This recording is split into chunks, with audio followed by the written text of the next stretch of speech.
আসসালামু আলাইকুম ভিউয়ার্স, কেমন আছেন সবাই? আশা করি ভালো আছেন। বিশেষ করে আমার ছাত্র বন্ধুরা, সবাইকে সালাম ও শুভেচ্ছা বিনিময় করে আজকে নতুন পর্ব শুরু করতে যাচ্ছি। আর আজকের পর্ব হলো এক মজার বিষয়, সে হলো টেন্স। আমরা জানি টেন্সের উপরে যার দক্ষতা কম তার পড়াশোনা একেবারেই বিফল। এজন্যই তো বলা হয় টেন্স হলো ইংরেজির আত্মা। দেখি আমরা আত্মার খবরটা নেই নতুন কৌশলে, যেটা মনে রাখা যায় যে কৌশলে, সেই কৌশলগুলো আমরা আজকে আয়ত্ত করার চেষ্টা করব। তো আশা করি আপনারা সঠিক জায়গায় এসেছেন, টেন্স আয়ত্ত করার জায়গায় এসেছেন। তো প্রিয় বন্ধুরা, আজ আর কথা নয়, আমরা শুরু করতে যাচ্ছি মূল পর্বে।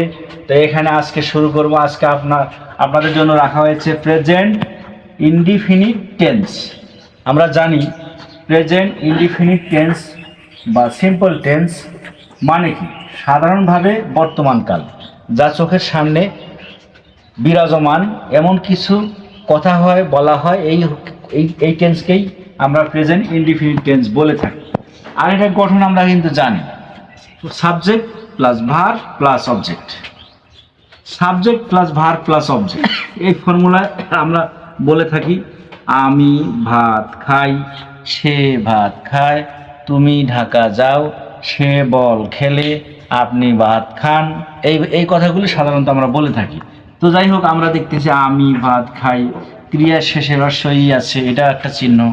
আমরা চিহ্ন অনুযায়ী জানলাম। তাহলে কি গঠন কি? সাবজেক্ট প্রথমে কি? আমি, সাবজেক্ট আই, তারপর কি? ভার, আই ইট রাইস। আমরা দেখলাম গঠন হয়ে গেল। তবে মনে রাখতে হবে যে টেন্স মনে রাখার বড় হাতিয়ার হলো অন্তত 4টি গঠন জানতে হয়। আমরা জানি 4টি গঠন কি? অ্যাফার্মেটিভ, আরবার কি? নেগেটিভ, তারপর ইন্টারোগেটিভ, তারপর ইন্টারোগেটিভ নেগেটিভ। এই কয়টা ফর্ম আমাদের জানতে হয় অন্তত পক্ষে। 4টা ফর্ম জানা থাকলে আর কোনো সমস্যা হওয়ার কথা নয়। তা আমরা দেখি কৌশলে জানা যায় কিনা। তাহলে আমি ভাত খাই, এটা কি হলো? অ্যাফার্মেটিভ। এই অ্যাফার্মেটিভটা আমরা দেখে নিলাম।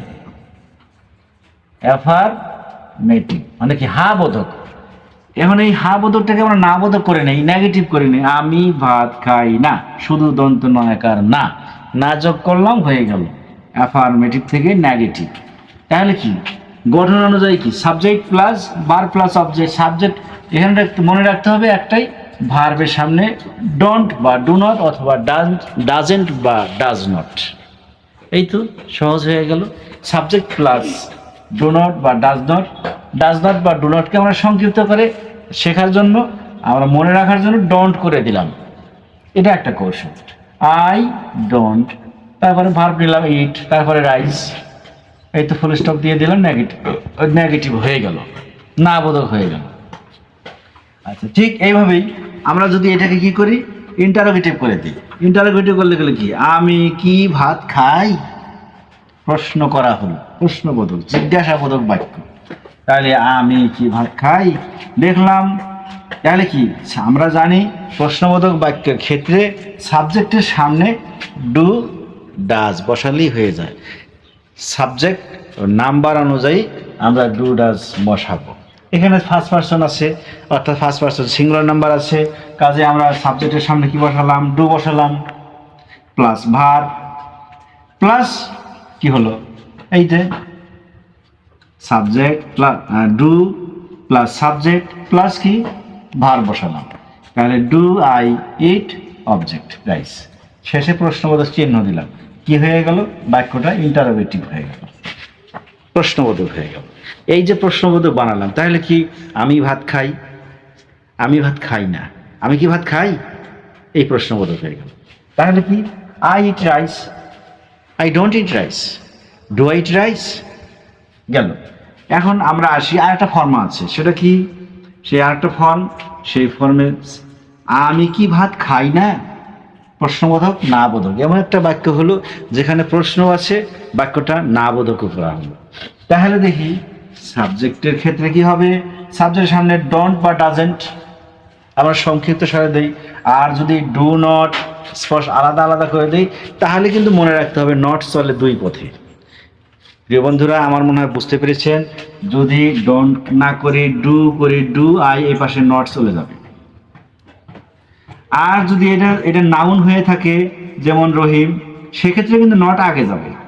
অতএব এই ঝামেলা মনে হতে পারে প্রাথমিক অবস্থায়, যেহেতু আমাকে টেন্স আয়ত্ত করতে হচ্ছে, কাজেই আয়ত্ত করার ক্ষেত্রে এত ঝামেলা না গিয়ে ডোন্ট ডাজেন্ট দিলাম, ঝামেলা শেষ, ঝামেলা চুকে গেল, আমার টেন্স শেখা হয়ে গেল। এই যে একটা নতুন কৌশল আমরা দেখলাম। তাহলে ডোন্ট, আই, তারপর কি ভার্ব, রাইস, প্রশ্নবোধক চিহ্ন দিয়ে দিলাম, আমার কি একটা গঠন হয়ে গেল। ঠিক এই কায়দায় আমরা টেন্স শিখে নিলাম। এই টেন্সের ক্ষেত্রে ধারাবাহিকভাবে ইনশাল্লাহ আজকে প্রেজেন্ট ইনডিফিনিট টেন্স হলো, আগামী ভিডিওতে ইনশাল্লাহ প্রেজেন্ট কন্টিনিউয়াস হবে। এভাবে কন্টিনিউয়াসলি টেন্সের প্রায় 7-8টা বা 10টা ক্লাস ইনশাল্লাহ আপনারা পেয়ে যাবেন। আমাদের মনে রাখতে হবে ক্রিয়ার শেষে কি থাকে, রস্বই ও বা স্বরেও থাকে, তারপরে কি দন্ত ন থাকে, তারপর এ থাকে। এই চিহ্নগুলো থাকলেই আমরা মনে করে নেব অন্তঃস্থ থাকতে পারে। যেমন আমি ভাত খাই, শেষে কি থাকলো ই, রস্বই। তুমি ভাত খাও, শেষে কি থাকলো ও। আপনি ভাত খান, শেষে কি থাকলো দন্ত ন। সে বল খেলে, কি থাকলো এ। সে বাজারে যায়, কি থাকলো অন্তঃস্থ। এই বিষয়গুলো আমাদের মাথায় রাখতে হবে, তাহলে প্রেজেন্ট ইনডিফিনিট টেন্সটা শেখা শেষ হয়ে গেল। আর চর্চা ছাড়া মনে রাখতে হবে, চর্চা ছাড়া আসলে কোনো কিছু থাকে না, এই বিষয়টা মাথায় রাখতে হবে। তো সেই ধারণা থেকে বলছি, প্রিয় বন্ধুরা, আমাদের মনে হয় একটা বিষয় শেষ হয়ে গেল। তাহলে আমি ভাত খাই, আই ইট রাইস। আমি ভাত খাই না, আই ডোন্ট ইট রাইস। আমি কি ভাত খাই, ডু আই ইট রাইস। আমি কি ভাত খাই না, ডোন্ট আই ইট রাইস।